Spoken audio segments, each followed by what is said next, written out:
So I just finished a 1 hour court call, Zoom conference with a local judge and parties in an ongoing litigation case. This is just a quick follow-up relative to my video I did a couple days ago about the risks and pitfalls of personal guarantees and co-signing obligations. In this case, my client's the plaintiff. We're suing two parties, both having to do with breach of a commercial lease. But both defendants personally guaranteed the commercial obligation. One of the defendants, defendant A, sold the business. But when he sold the business and did the assignment of the business interests and all the obligations, he specifically remained on the lease obligation as an obligor. And that was a requirement of my client. Well, you can guess what happened. It all went sour. They lost possession of the property. The business folded. And we now have about a $500,000 dead to rights claim for breach of personal guarantees of commercial lease.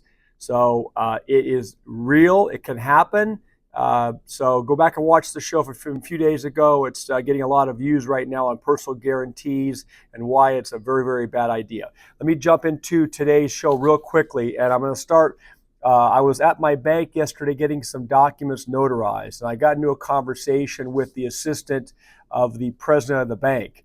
And I asked her, what's going on? What are you working on? And she indicated to me, she said, she's working on many, many loan applications. I said, really, loan applications for mortgages? And she said, well, for refinances and for home equity lines of credit, HELOCs. And I'll get into the discussion in more detail in a minute, but I want to show you two charts I pulled off of wolfstreet.com today. And this shows purchase mortgage applications index weekly going back from 2021 to the present.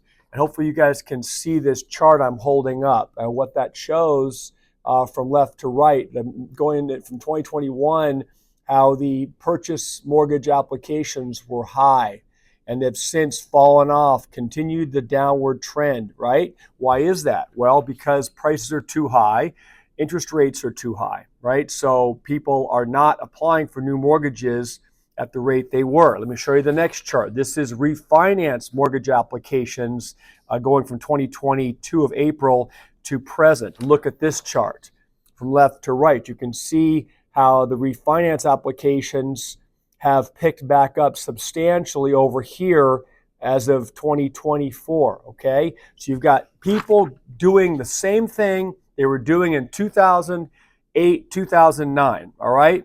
They are doing it all over again. They're going in, they're using their homes as piggy banks, and they're pulling equity out of their homes. Now, am I telling you there's never a good reason to get a HELOC? No, I'm not saying that. It depends on what you're using the funds for. But I started talking to this lady who was helping me with the notarizations. And I asked her, what are the main reasons you're getting from people about why they are pulling money out? And basically what she said, number one, or one of the top reasons, is for debt consolidation. So they're taking debts they've accumulated, probably from spending money on stupid things they didn't need or vacations they couldn't afford, and now they have all this debt they can't afford, so they're having to consolidate the debt by tapping into the equity in their home. Now let's discuss that for a second. Let's say you have a scenario, you have a bunch of credit cards that you're paying 22 or 25 or 30% interest on, and you can get into this HELOC, and she was telling me how they have an introductory 6-month lock-in rate of, I think it was 6.5% on a home equity line of credit, right?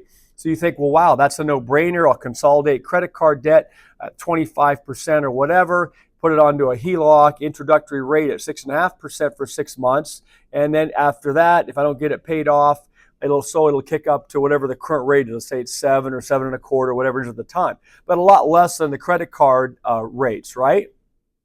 But what you've just done is you have converted what was basically unsecured debt, credit card debt, and now you have converted that into a lien, okay, a recorded loan, which is secured by the equity in your property. If something happens and you default on that home equity line of credit payment, if you lose a job, if somebody has a major health condition and that loan goes into default, guess what? The bank is going to foreclose your home, all right?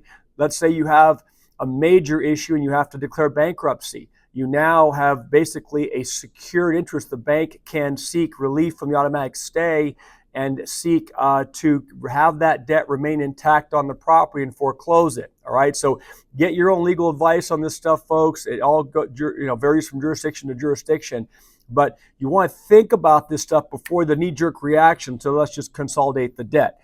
That's the first thing.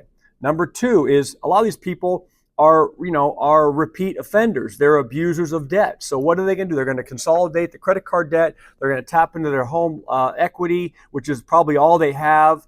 And then they're going to run back out and run up their credit card, go back out and run up their credit cards again and go right back to where they were. So until these people change their spending habits, change how they think about debt and think about money, it's not always a good idea, okay?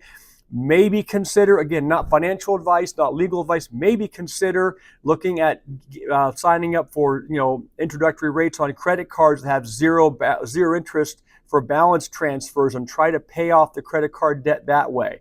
All I'm saying is think about alternatives, right? If you get a 0% credit card and you can do a balance transfer of your higher balances to that, whittle that debt, that balance down. And if the introductory rate runs out, then find another card and transfer it to a new 0% card. So there are other ways to do this than putting your home at risk. All right. So please keep that in mind.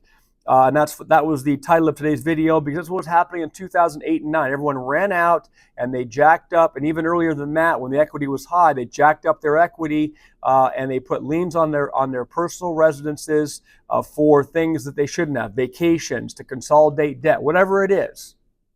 So that is what I wanted to talk to you about today. Please keep this stuff in mind, because it can end very, very badly. Most people in this country, they consider their home, if they own a home, their primary asset. So, is it worth putting that primary asset at risk? Again, are there reasons? Are there smart ways to use home equity lines of credit? There are. Okay, do some homework on that, but be careful with immediately jumping into leaning up your property. Talk to you soon. Bye.